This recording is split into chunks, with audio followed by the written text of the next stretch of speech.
Hey lovelies, and welcome back to this channel. If you're new here, my name is Belinda Strand. Thank you so much for all the love and support. Don't forget to please subscribe to this channel, turn on notification so that anytime I upload a video, you will be the first person to be notified. To my returning subscribers, to those people that share my videos and also educate you guys are the real MVP. So guys, I came across this video on my For You page on TikTok, and I thought to share with you guys where a lot of people are actually out to talk about what has been happening with the economy. Like, as we all know, a lot have been happening. Things are getting high to the record speed. This is a time at which it is not only meant for Black people alone to talk about. And I came across these, stitches, and I decided to just put it up here. I'm just going to roll it. It's actually, mainly from pan-colored people finally speaking out. I'm just going to roll it. Please leave me your own thoughts in the comment section of what you think of this video. All right, lovelies, let's dive into it. At this point, I think we might be living at our in-laws' house until, we get old and gray, because the housing market is absolutely ridiculous. It's so sad because back in the day, you're able to just go to school, get a good job, get married, be able to buy a house, start a family, and possibly be able to stay part-time at home even with the children to help raise them. Now it's like, no, you get married, where are you living? Maybe we're gonna live in a shoebox, maybe we're gonna be homeless living on the street, because why is a 1-bedroom, 1-bath like $800,000?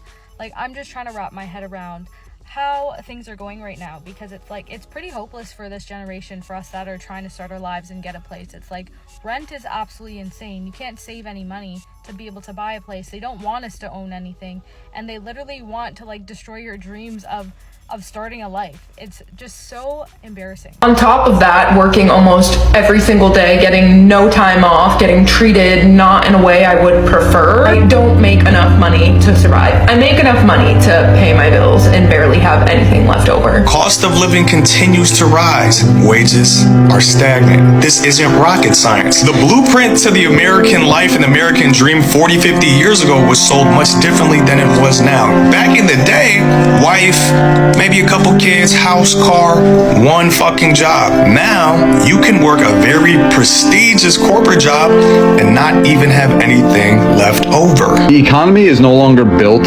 on people growing wealth. It is now built on people just racking up as much debt as they possibly can. The system is very broken. And now that the basic necessities and just things of life that normally should not be so freaking difficult to happen, such as buying a house, are extremely difficult. And even people with a dual income household with pretty decent jobs cannot afford it. Our generation went to high school, went to college with the promise that if you go to school, get a great paying job, and then one day you'll be able to have your own home, have your own family. We're essentially sold a scheme that is no longer working. With jobs that are not covering all of our bills, so we're getting second jobs on the weekend when we're supposed to be relaxing, unwinding from our corporate job. Forcing myself to do this week after week after week is just getting unbearable. I am at work and working more than I am with my own 2 boys, my own family, and that breaks my fucking heart, because I feel like I'm blinking and they're just growing up and I'm not a part of it. I feel like I'm not a part of their lives. We are not meant to just pay bills and die and work our asses off until we're old and we don't have the energy to enjoy our life. I have to spend every moment of my life focused on how much money I can make. They've raised the retirement age and want us to work until the day that we die, during a time where living costs are outrageous. I just want some quality of life. None of us are okay. I feel like we're all in a darker place mentally than we've ever been. Things are not getting better. It feels like the end of times, and yet we're forced to go to our 9 to 5, shrug our shoulders, and pretend like it's all fine. It's not fine. Are we ever going to be in a position again, making enough money to survive, chasing after the American dream, owning a house with the ability to afford health care? But should people have to work hard with 2 or 3 jobs just to be able to afford a place to live, leaving no time for rest or the ability to spend time with loved ones? Seems like our situation is bad, and it only keeps getting worse. And if you're feeling any kind of shame about your financial situation, if you are getting up, going to work every day, doing your best to put food on the table and put a roof over your family's head, then it's not your fault. But it's so frustrating when you work so hard and you're just stuck in the same place, if not taking a step back. You contemplate your life choices. And if you've been here since my Florida, on today's episode of why are they charging that much for rent, my downstairs neighbor, okay, exact same floor plan that I have. I signed my lease in January, and I know there's gonna be people that's like, that's cheap or that's expensive, but whatever. 2 bed, 2 bath, 1,100 square feet. I pay $1,639 before they add stuff. But my base rent is $1,639. After everything, it's $1,715. That's what I pay every month. Okay, so $1,639. So my downstairs neighbors lived there for like 2 months and then moved out. I would love to know the tea on that, I would. And if you've been here since my Florida days, I'm not talking about the downstairs neighbors that called the cops. That's a whole separate story in a whole separate state, okay? Now we're in Texas. So anyways, downstairs neighbors move out. They moved out in Florida too, but also Texas. And I'm like, so I go on the website to see how much they're renting that apartment for. Keep in mind my $1,639. $2,247. I know every realtor's argument's gonna be like, yeah, but it's the summer, it's the peak time to move. Is that not like a $600 increase in the last 5 months? I'm gonna need to have like a chat with whoever signed that lease, genuinely, because you're getting robbed. They haven't even moved in yet. I don't know if anyone has, but it was the only 2 bed, 2 bath apartment open for $2,247. And like, I've never been so happy I signed a 13-month lease so I could get a month free. At first I was like, damn, 13 months, it's so long. Maybe I should have signed a 6-month. Now I'm like, praise Jesus, the Lord heavens above, that I signed a 13-month lease, because I have another month to figure it out. Also, like, if you're broke, this happened on accident. Like, I didn't do it to save money, but if I needed to save money, this is what I do. Sign your leases starting in the winter. Literally sign your year leases in December, January, February, because no one wants to move then, so your stuff's a lot cheaper. They hike up the prices between, like, I don't know, probably April for sure, May, June, July, August, to like September probably would be my guess. Peak times to move, it's warm outside, so move in the winter. Because then you won't be getting screwed by $600. I hope I did that math wrong, but I really don't think I did. They're gonna get robbed. I paid $1,639, and that's their base rent, which means they still have like another $80 worth of stuff to pay. So on today's episode,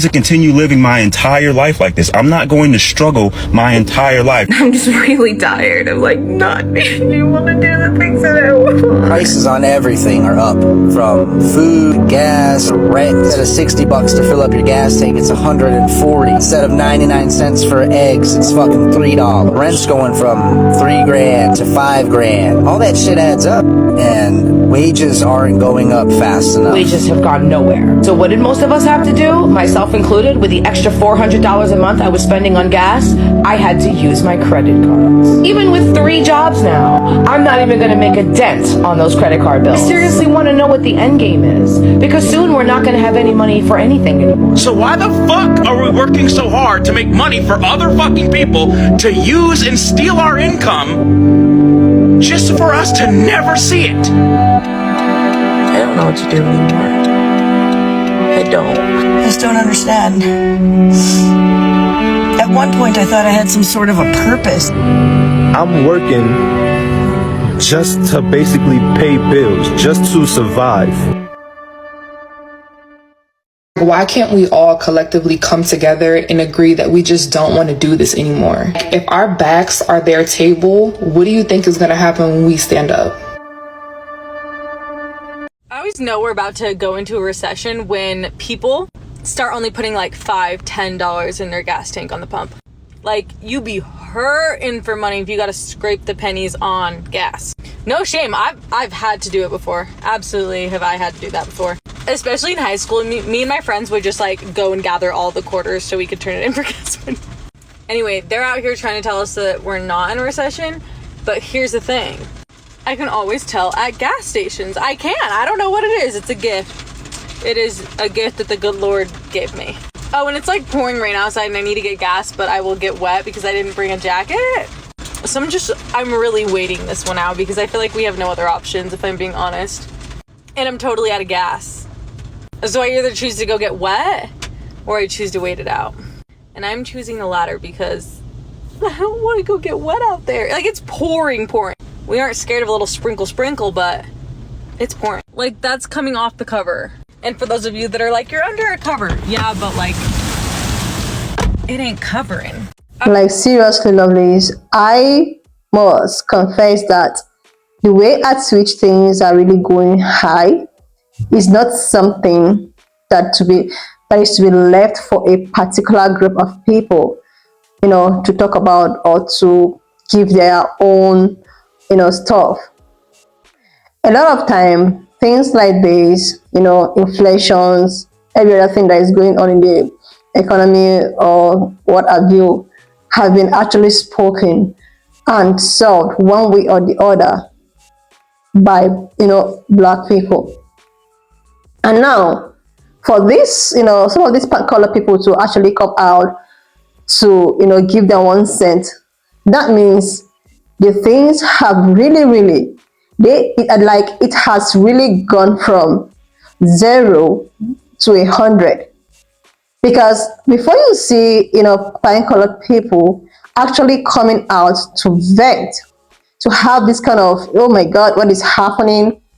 That is to tell you that that thing is something that, wow, that thing have actually gotten to a level where, it's not all about keeping quiet anymore. And I like the fact that, this thing with inflation and rises of, house rent, food, and all of that is affecting everyone. It's not affecting a particular group of people. It's actually affecting both yellow, black, and white. It's not meant for a particular people to, to solve. Like, I am so shocked at the rate at which pine-colored people are actually coming out to take this so seriously. Let us assume that this thing that have been going on with the economy and all of that is just, affecting some demographic of people. Let's assume with the healthcare system, the way at which the healthcare system have actually discriminated, against black women, most especially. Oftentimes, black women come out to talk about how they've been treated in the healthcare system. They come out to talk about how they've been neglected. Nobody, is out there to fight for them. They keep on using their voices, even if it's still something that still happens. Oftentimes, black people keep on talking about how discriminatory people are towards them. When I say people, you should know the people I'm actually referring to. But no one is talking about that. But there's something about, karma. I am not disputing the fact that this thing that is happening with the economy is affecting, like, the effects is something that no one should be happy about. I am not happy about it. No one should be happy about it. But the truth is that I like the fact that it's actually affecting everyone. That it's affecting both young and the poor people. It's affecting both the middle class, most especially, and the poor. Inflations and all of that does not discriminate. Inflation does not look at your face. Let us assume that, sometimes a lot of people, seem to like, okay, why is it that black people do not complain in as much as the way at which pan-colored people are complaining right now? I said to myself, if you've been in a system whereby it does not really favor you, and you keep on complaining about how this system is so unfair to you, it will get a point in time where you just have to, you just have to manage and try to merge with the system, and you become comfortable and get used to it. So I think that black people, on the other hand, have complained too much when it has not even gotten as bad as this. Maybe then it's just affecting them with the segregations and all of that. It's just affecting them, and it hasn't gotten as bad as this. With all of the complaints and all of that, and nothing was done, they decided that, okay, I think it's time for us to move on. It's time for us to actually, blend with the system, become comfortable with it, and try as in our best to manage the system. That is why it's as if not, the way at which pan-colored people are, boiling about this. Black people are just, they are talking about it, but it's not as severe as the way at which pan-colored are feeling it right now. This is because black people have blended, but now pan-colored people are beginning to see what some group of people have been facing for a very long time. And now that I see that it's no more about affecting this individual and not affecting the other one, they want everyone to now come together in a common goal to speak up about, how the economy is now, affecting everyone. Like, this is something that could have been done since. It couldn't have gotten to this extent. Like, everyone is practically surviving. Like, you cannot even survive with with one job this time around. You can't survive with only one job. You have to do multiple, side jobs. You have to do multiple side hustle for you to be able to survive. Like, seriously, it is getting out of hand that even to give birth, you have to calculate yourself. You have to be able to think that, okay, if I should give birth, how would I take care of those kids? Like, I personally, I cannot even take care of myself well enough to be able to eat good food, go for medicals, travel if I have to. So how would I be able to cater for a child? Like, seriously, this thing is not much something that has to do with a particular demographic to just go fight for themselves. It's something that have to do with every other person collectively. Seriously, it's not easy. Things are getting so high. The rent is nothing to even write home about. The way at which people can, even feeding now is just by the grace of God. And it has gotten so bad that, assuming it was looked into as in when it wasn't as severe as this, I believe that it wouldn't get, to this point. The gap now is as if the middle class and the poor are just suffering. Then the super rich are the ones benefiting. Like, seriously. Anyway, lovelies, when I saw this video, I was like, okay, I'm just gonna bring it up here for us to actually, dialogue, sit and think. Anyway, lovelies, why not just leave me your own thoughts in the comment section of what you think of this video, and please do not forget that we do not support any form of bullying, harassment, or whatsoever. We're just here for educational purposes.